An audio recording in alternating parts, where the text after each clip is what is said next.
was Gucci. Man, right now I'm gonna talk to y'all and try to get y'all to see something real quick. A lot of stuff I say is my thoughts. You feel me? But my thoughts is just not free. Like I'm just making things up. Like that's no, mine are based on archaeological evidence. Like I read like constant reading, like that's all I did. Like a lot of reading. And me putting all that information that I obtained over my years, listening to people, watching, just putting the story together. And I'm gonna explain to you how I feel like the story went. I'm not saying that's how it went. I wasn't there. Nobody was there. Nobody could exactly say how it went. You know what I'm saying?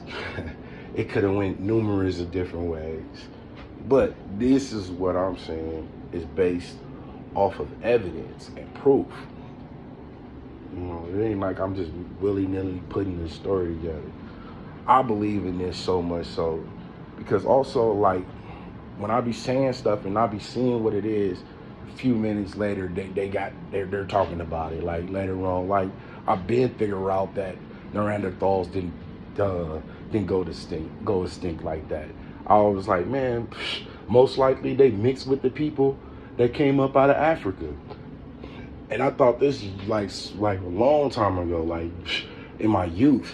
You know what I'm saying? Like I always wanted to be an archaeologist when I was younger, but you know my life took a different path. You know what I'm saying? But that was my thing right there. It started with the love of dinosaurs, and after that, you know, Indiana Jones, and now I want to be an archaeologist and whatever. But I already figured that because I figured like now I realize it's just the easiest, the easiest explanation is the answer. Like, and I have people say that, and I realize that is the truth because that's how I look at it. Like they came up there and they seen the Neanderthals and they breeded with them. Why not? We're trying to have racial situations added to it, but you're talking about they went up there, they noticed these people. Why wouldn't they feed them? Why wouldn't they clothe them? Why wouldn't they ask them for help? Because first off, they're in a terrain that they know nothing about. That's already embedded in us to ask for help, to help each other. So why wouldn't he? Only reason why that people believe it, they wouldn't because of racism. Like, or nah, they seen themselves as too much as a difference. But later on, I was right. Now, this is another thing I'm about to talk about. It's called the reason why everybody hated Israelites.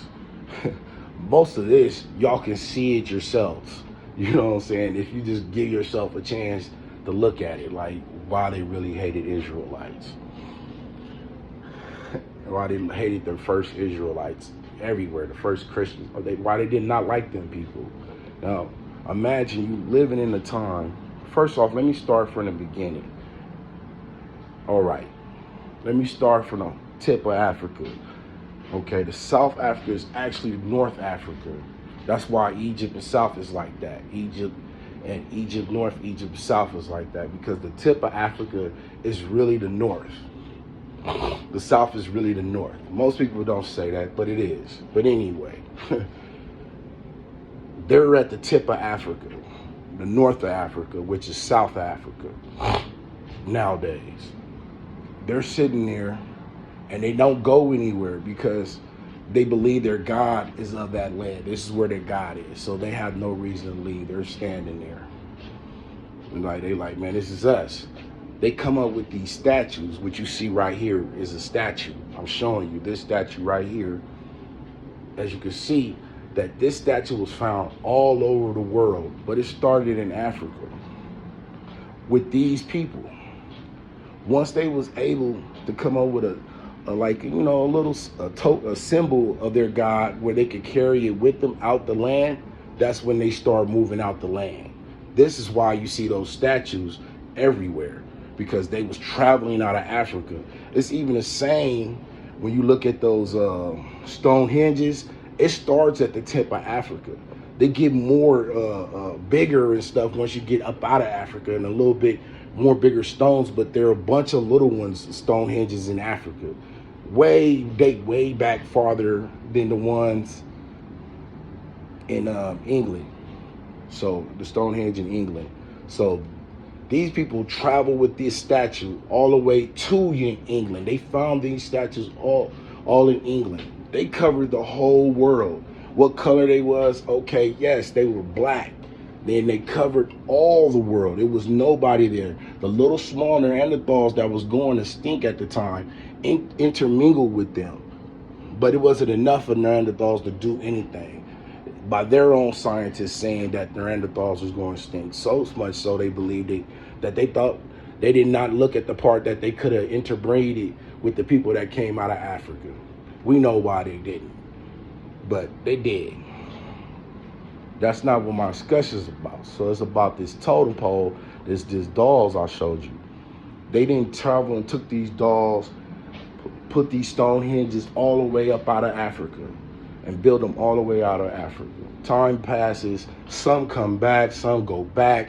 It's a back and forth. But what I noticed, due to what they're saying, that no Africans having no Neanderthal blood in them, that means that they never came back down to Africa fully like that. So I'm gonna stick to that ideology, even though I feel like I could debunk that. But they didn't come all the way down to Africa.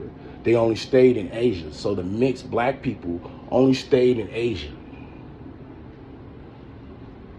You know, the ones that's mixed with Neanderthal blood, they only stayed in Asia. Their blood was never found in anybody from Sub-Saharan Africa, none of that. So that means they only stayed there. Now, like I told you about these statues allowed them to travel because they could take their God out the land. This is the first time in history this ever happened. Because why? They're the first humans. So they take their God out of Africa. That's the first time that happened.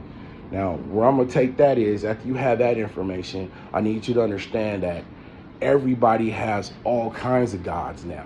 You have gods to the left of you, you have gods to the right of you, and these people pretty much be knowing the other people, tribes' gods. They be knowing their names and their traditions because they interact with these people. Sometimes they have to cross their land. So when they cross their land, they're going to ask them people who their God is, and they're going to tell them who their God is so they can make it pass, have safe passage. And reason why is because they believe that gods are real, but they're only on your land. There's plenty of books, if you're into history, that says this already. This is not something you should not know. I'm not making this part up. It's actually said in history books that this is how it is. This is the God of your land. Now here comes the Israelites. Let's get to it. Here comes the Israelites. The only people in the world right now that their God is everywhere. Not only their God is everywhere, it is considered the God of everybody. But in the midst of being the God of everybody, it's only a chosen few people called the Israelites. So what does that mean right there? That it's the God of everybody. So that means everybody God is fake, a devil, a demon, something else, but it's not the one and true God. This concept right here is different. Nobody thought this, no, their God, everybody thought their God was the God of that land. Yes, you could build a totem, a little statue, do this, and carry him out the land. But that God is originally from the from the tips of Africa. That's where that God is. So here you got these Israelites coming around talking about, yeah, man, my God is the number one God. Your God don't exist. So, what is their God then? They're like, oh, what are you talking about? No, your God is the devil. It has y'all out here fornicating. It has y'all out here doing this, living y'all best life. Look at y'all. Look at this. Everywhere they went, they called ridicule. It wasn't like they was keeping to themselves, keeping their religion to themselves on some extent, as far as like, well, they made it a bloodline thing. Well, so they're not recruiting, knocking on people's doors like Christians will be doing in the future, coming up there trying to recruit other people into their beliefs. And how do they do that? By demonizing other people's gods. By showing them, no, yeah, your God exists. This is what the Christians did. But the Israelites didn't do that. They automatically felt like that you got to be a part of their bloodline. If you're not, then you're going to hell. You got your own problems. I don't know. That's not me to worry about. Like, all I know is your God is not real. My God is real. Y'all got to figure that out.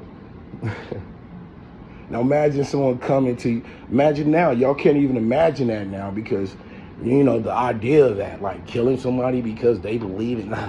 But that's the real reason why the Romans was putting them to the sword. It was really why they was killing them, because they was disrespecting their religion on their own land. Where they at? Like, and I'm not talking about when they invaded Israel. No, I'm not even talking about that. It was Israel's in Rome before they invaded Israel. And it's been there, and they also own other kingdoms, like take Egypt, that probably had Israelites people there. I don't know, but anyway it goes, it wasn't because they just hated the Israelite people. No, they hated what they believed. They disrespected their beliefs. Not that they have a problem with people's beliefs, because they respect everybody's beliefs. But here come these group of people coming to the scene talking about everybody's God. Talking about everybody customs, talking about everybody beliefs, shaming them. Now you can see why they did not like them people.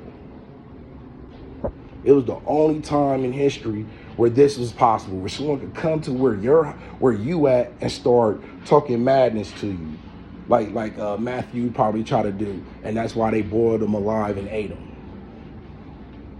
Like, heck yeah, let's see your God save you now. Because you talking all this big stuff about my God, and I'm supposed to be okay with it. Y'all theology, they're the ones are the villains, because y'all are the Christians. Of course, you're going to see them as the villains, but it's really the Christians that are the villains. It's actually the Israelite people that are the villains of the story, but they're painting it as, yeah, their God said all this was going to happen. This is all test. Bro, you coming into someone's house, slapping their stuff around, their food, disrespecting their culture, talking about their food. Not even just, they talk about what people eat. Come up with some theology, how God said this and God said that. And if you don't eat like that, y'all do it now to this day. Then you're eating pork. Oh man, yeah, God said don't eat pork. Then try to go to science and try to find some science in it to rationalize it. And then try to hold other people to that standard of what that means. Like, what the, come on. So imagine you not having the numbers in a society where they have the numbers, and we all looking at you stupid. Like, man, what are you talking about? Don't eat that. We've been eating this 1,000 years. We got traditions that talks about how we should eat. No, that's because some devil came around and told y'all that to get y'all. See, the greatest trick was to make you think he didn't exist. What the what?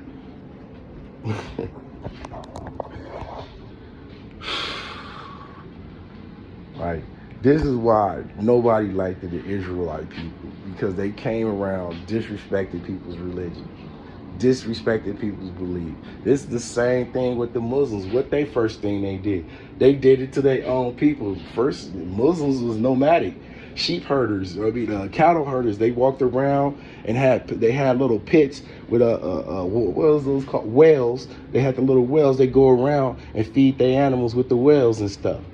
I mean, with their feet, they get their animals the water from the wells and graze like that, like move place to place and build teepees. And they warred with each other until some dude came up with Islam, with Muslim, with Israelite, Islam, whatever that is. And now they're all, cool by out. Now, it wasn't even like that. That fool had to go to war. Some of them fools had their own beliefs still. They had to equate their beliefs into the Muslim beliefs for them to accept that's what, just like the Christians did. The Christians did that with the Europeans, how they put their European beliefs into the Bible. The Muslims did the same thing with their people, put their people's beliefs into the Bible, into their Bible, to get them to come into the fold or go to war with them. Half the time it was that. Once he united all his people, after they united all their people, they spread that down to Africa. From Africa to the rest of Europe.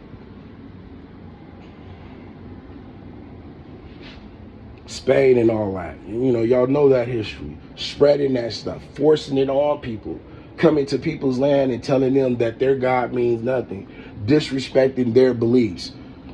But y'all will feel like all that's okay.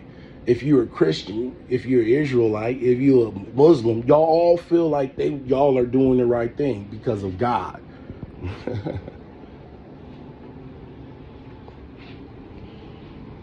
I'm not checking y'all beliefs. I believe everybody has the right to believe what they want.